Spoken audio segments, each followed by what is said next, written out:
Okay guys, so now let's move to question 2.1.2. So just an advice, just make sure that before you start with this question, you've watched question 2.1.1, because we've given a lot of information there, of which you might find that some of that information will be used in the upcoming questions. And again, you might find that from time to time I refer to that information given in question 2.1.1. So without a waste of time, let's have a look at the question.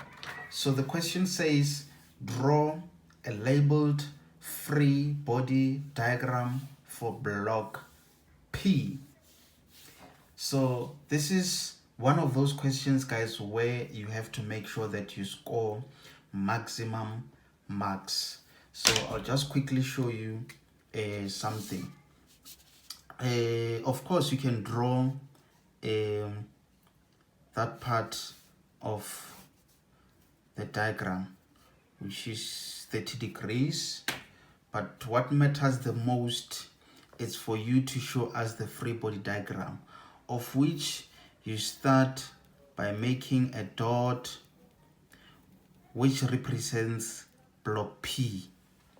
Okay, from there, the next thing that I would advise you guys to show is the forces which are indicated on the given diagram. So it's more like you are given some extra free marks.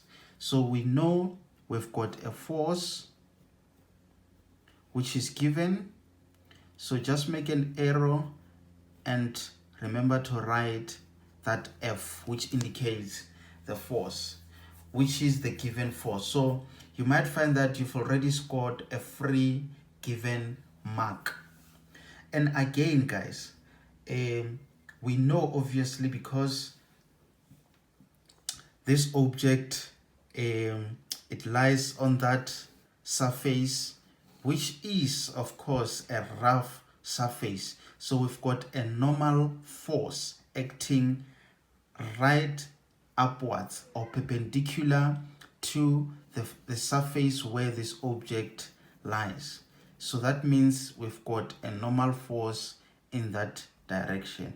I'm sure you guys, you have a better understanding. So it's just a matter of indicating to those who might not know exactly what we're talking about when you talk of free body diagram.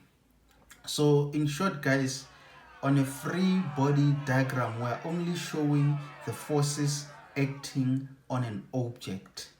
Okay, so we are now doing the obvious forces that we know should be there.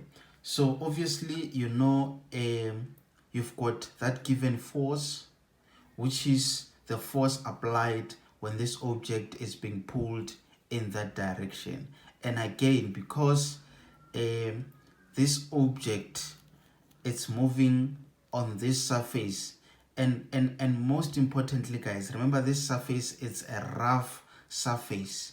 So I'll always emphasize this so that I don't forget that there's a force of friction. Can you see? That's where I get my third force. So I'm having that force of friction because on the statement they indicated that, let me check, let's see, the first line on the given statement, an 8 kg block P is being pulled by a constant force up a rough inclined plane. So this object is moving up a rough inclined plane. So that's why I'm having that force of friction. And again, guys, perpendicular to that horizontal surface, we've got a force of gravity. So one can say force of gravity, one may say W, which represents the weight. So you've got 4 different forces acting on block P. And I'm going to tell you guys something which is very much important, especially when it comes to this type of questions where you are requested to draw a free body a diagram. Just notice something, guys. How many marks has this question been allocated? Let's check. So this question is allocated 4 marks. I think this is one of the best tips that you should always remember. For the fact that this question is allocated 4 marks, it could be an indication that we've got 4 different types of forces acting on that particular object. So for you guys, it's just a matter of trying to remember all the possible forces which may act on that object. So you'll be given 3 marks for just indicating in which direction, which is the most important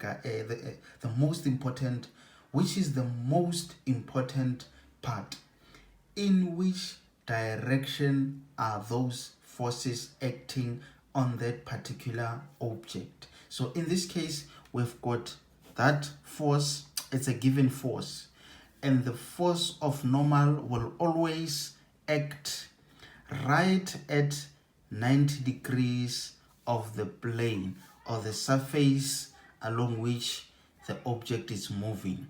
So you've got a frictional force which is obviously acting in the opposite direction of the applied force which is in that direction.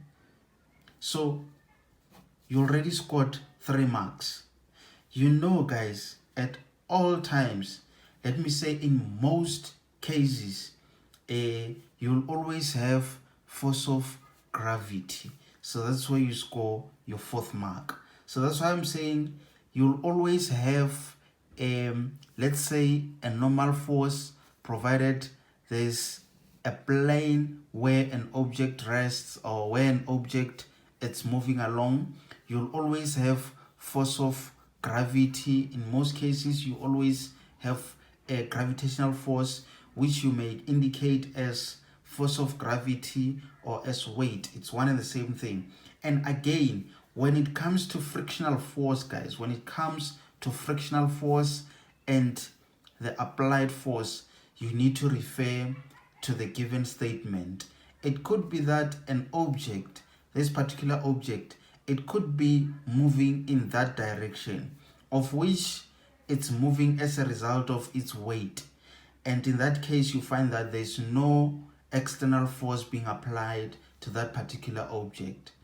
So at the same time, you might find that you don't have a frictional force. You'll find that maybe it's moving on a smooth surface. So in that case, that will mean you'll only be having this force of gravity and the normal force. And again, guys, just check how many marks are allocated for that particular question. I'm sure if you have a situation where you don't have the applied force and the frictional force, you might find that it's allocated 2 marks. What does it mean? It means you must capitalize on these 2 forces acting on this particular object. So I think you have seen how you score your 4 marks. So without a waste of time, let's get ready to move to question 2.1.3, of which I think you've been waiting to get to this question, because it's one of those interesting questions and it's allocated most of the marks. So I'll make sure to spend enough time on this coming question so that you have a better understanding when it comes to this chapter. Otherwise, let's not waste any more time. Let's get to question 2.1.3. Okay, remember, if you've got any comments, suggestions, questions, or anything related to that, just post on the comment section so that we can be able to also learn from you. And I'll also be checking some of the advices that you provide, or suggestions, so that we make better videos in the coming future. Okay, let's move to the next question.